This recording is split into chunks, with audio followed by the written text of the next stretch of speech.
All right, it's time for an Indiegogo topic. This is the Retro Engine Sigma. And holy shit, it's raised a ton of money. 1,200 backers, based out of Santa Monica. 89,000 raised with a month left. So what the hell is this? The Retro Engine Sigma is a media player and it's an emulation basically machine. It's not a Raspberry Pi per se, but it's a Raspberry Pi in essence. It's actually really cute. It's shaped like it's a mini Sega Genesis or Mega Drive that's silver. Okay? On the front, you have what looks like a player 1 and player 2. Those buttons or ports? There's definitely a couple of there's an HDMI out port. There's a power out port. There's a mini USB out, which looks like the one that you see with like Droid phones. You know, that sort of a trapezoidal sort of shape. Yeah, there's 2 front buttons that you can customize how you want, and then there's 2 USB ports for your controllers. It says that it accepts modern retro, which technically it can. I mean, hell, you can get a Nintendo USB adapter, Genesis, PlayStation 2, or hell, you can get a wired. If you can find those wired Xbox 360 controllers, those are actually really good controllers because they'll work in Windows or a Windows operating system and probably this, and you'll have the analogs and you'll have all the buttons and everything. You're ready to go. I'm glad I have my couple, even though I never use them. There's an expansion port so that you can get more for the mini USB expansion port, so you can get a hub and put it in there. Bluetooth expandable, and it has built-in Wi-Fi, so you can communicate with your home network. You can also control games with your smartphone, which I don't know who the hell would do that, because using a control pad on your touchpad stinks. They're going to offer a Bluetooth dongle on the expansion port, so you can use like a PlayStation 3 controller. Okay. And they're going to have an AC adapter. All right, I'm down so far, right? 16 or 32 gigs built in, right? Via the memory card, right? So what exactly is this though? Well, like a Raspberry Pi, which usually you have a bunch of emulators off of a menu to access the emulators, this is going to be the same thing. So they're not including the ROMs here, though. That's important. And like other past Kickstarters we spoke about, they're not going to be able to have it built in that you can search and download the ROMs. So in terms of legality sense, I think they're fine here. I think they're fine. So it's going to come with some emulators here. It's going to come with those emulators that are able to be shipped with online, that are free source. So that's the good news. The Sigma will ship with 15 pre-installed branded games that are playable out of the box. They'll probably, I don't know which ones they'll get the rights to. There's pictures here. They did not get the rights to Doom, but who knows? Unless it's a Doom shareware. Looks like a picture of Mario Tennis for Virtual Boy. I can guarantee you that Nintendo, they're not getting the rights to that. And there's a picture of, looks like R-Type. Sonic will give away their games for a cup of coffee. They'll license them out, so that could be true. And then they have looks like Outrun.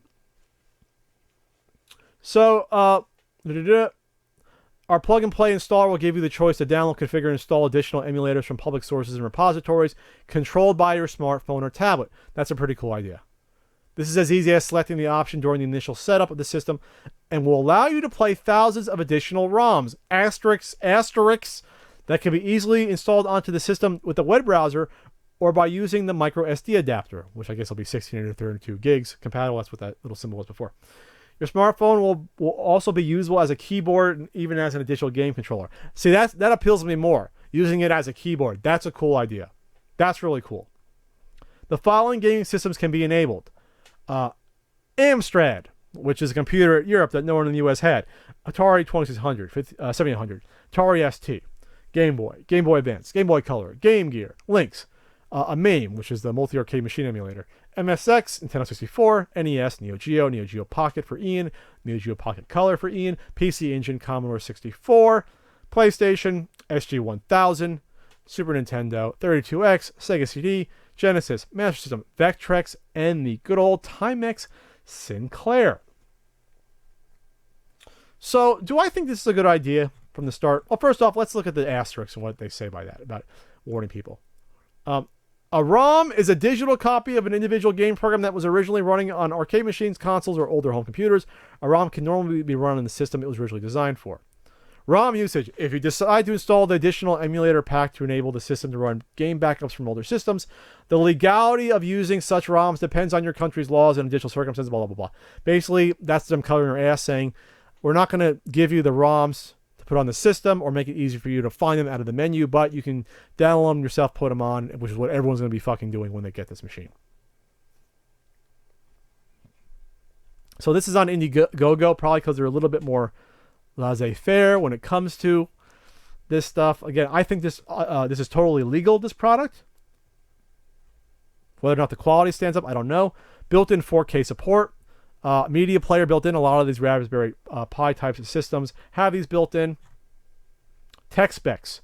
So again, it's not a Raspberry Pi. It's going to have 512 meg DDR3 RAM, a Mali 400 MP2 GPU, 4x Cortex A7 up to 1.2 gigahertz, which I'm assuming is going to be fast enough to run all the emulators. Probably is. Built-in Wi-Fi. Micro SD card of 16 or 32 gigs. Compatible with it. Power supply. Status LED. HDMI. It's basically the size of an NES Classic Edition. 4.25 inches almost. Or 4 1/3 by 3 1/3 inches. So there you go. They're offering a bunch of different packages. The early bird was only $49, which actually that was a really good price, which included a 16 gig card, a PS2 style USB controller, HDMI cable, and looks like a dongle of some sort. Then they have a $69 package, which has a USB 6-button Genesis controller, as well as everything else that came with before. 32 gig card. And it goes from there, other types of packages. The early bird's already gone. They have the Speedy Backer 32 gig deluxe set right now. That's a featured one. Retro controller, which is the Genesis controller. 32 pre-installed 32 gig micro SD. So what do you mean pre-installed? Oh, it's like glued inside. Anyway, so I see why these appeal to other people. I just aren't into these myself personally. We were gifted, Ian and I, a Raspberry Pi before, and while we thought it was cool, the fact that it was kind of hard to configure the menu, to get it to display correctly on a TV, it was like stretch wise for when it shouldn't be. It was tough as balls to find out how to change out the button, at least on this setup. Maybe this is a better system, better software, I don't know, but it's going to be funded. It's at $89,000. 1,227 backers. The goal was only 20,000. There's a month left still. Check it out. Maybe I'll look into this in the future. For $60, maybe it's a good deal. You can buy 10 of them for $690 if you want the arcade lounge set to put them into your personal arcade. There you go. There you have it. Check it out. These are all the rage. This is legal. I don't care. Hopefully the free source, our emulators that are included are good. And there you go.